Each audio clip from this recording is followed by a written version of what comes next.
Welcome to Pod Me If You Can, I'm David Farrell. Today's film is Dad, starring Jack Lemmon, Ted Danson, and Ethan Hawke. Pod Me If You Can, movie reviews. Corporate businessman John, Ted Danson, gets a call from home that his mother has had a heart attack. While she recovers, he heads home to look after his father, played by Jack Lemmon, and helps him regain some of his independence, even helping him get his license again. When his father is diagnosed with cancer, he stays with them both and helps them navigate a difficult time. So first of all, the reason that this film works is Jack Lemmon. He has to play all measure of sick and healthy throughout this almost 2-hour film, and he does it with ease, and he does it convincingly, and it's a standout performance from Jack Lemmon. While he's carrying the film, and he has so much to do, Ted Danson has a lot less emotional weight. And I feel like he isn't given that much to do, but it's pretty solid and fairly convincing as the son. He replaced James Caan apparently, although I feel like Ted Danson is a better fit. Now Dad is a certain kind of film, and it's very dramatic, and sometimes it feels like you're waiting around for someone to die. You know it's going to happen eventually, it's inevitable. It's not boring while you're waiting, but it is a very straightforward story, and the narrative doesn't have too many surprises. One thing I love about Dad is that it has lots of subtle moments, like the roller coaster moment in Ron Howard's Parenthood, where you're talking about one thing like baseball, but in fact the subtext is there for something more. I really like Ron Howard's Parenthood, and to compare it here with Dad, the thing is, in Parenthood you'll laugh a lot, whereas this is very dramatic, intentionally so. It has a more somber tone.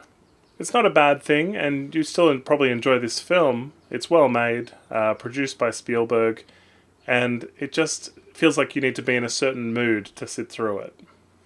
Both Kevin Spacey and Ethan Hawke do well in supporting roles here.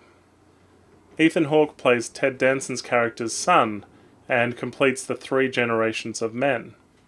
My only real issues with the film are that John, played by Ted Danson, is 100% the favourite child of this household. Both parents confide in him, and there's lots of lovely moments between the father and son, which is great, but there was room in a film like this to have each child have something special with the father. We really only focus on one. Also, the film is full of flashbacks to a simpler time when they lived on a farm, and at one point in the film, Jack Lemmon's character mentally goes back to those days. And really there's no use to these flashbacks.